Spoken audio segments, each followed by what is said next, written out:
It's a common sense recap of the big stories. It's Katz and Cosby on 77 WABC.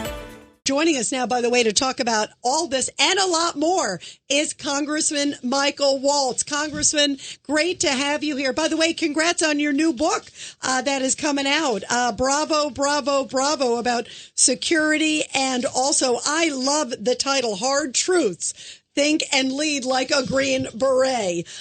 Your thoughts about the big endorsement first from the Border Patrol Union. That's great. No, it's absolutely great. I think it completely undercuts this ridiculous narrative that Kamala and her campaign have been pushing about the congressional border bill that completely would not have secured the border. That was just a total fiction. That would have allowed 4,000 to 5,000 a day. Do the math. You're nearly 1 million a year before the president did anything. And then without checks and balances. Without checks and balances, Congressman, right?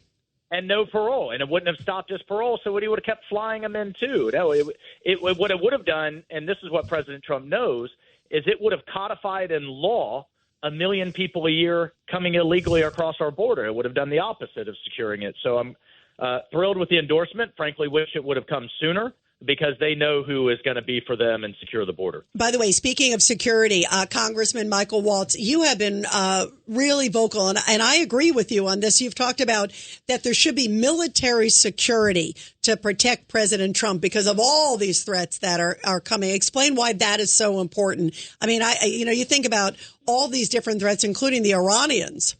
Right. Well, that's because we have the Iranians, a sophisticated foreign actor, using their intelligence and military capabilities to try to kill President Trump. This isn't, just their kind of throwaway death to America lines you hear them throwing out. They have active and ongoing plots. They have intelligence operatives that are infiltrating into the United States, recruiting hitmen to try to kill President Trump, including IEDs, armed drones, and even surface-to-air missiles. So he needs to be protected at a level. The Secret Service doesn't have the assets, especially the aircraft, that the Air Force and the military have with the shafts, the flares, the jamming, and others.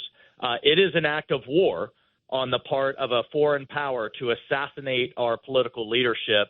The Biden administration, by basically shoulder shrugging and saying very little, is essentially inviting it.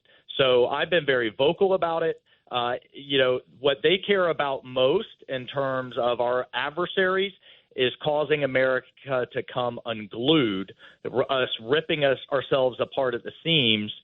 And one could only imagine if President Trump were harmed or even worse, what that would do to us. We need to take a much stronger stand, and we need to be talking consequences to Iran in order to get them to stop this behavior. I agree. They should be pounding. The White House should be pounding its fist saying, don't you dare touch the hair of an American president. Judge Weinberg. Congressman, good to talk to you again. I'm very concerned about Russia and China getting together again and pledging mutual support. I'm very concerned about Iran and Russia getting together again and pledging mutual support.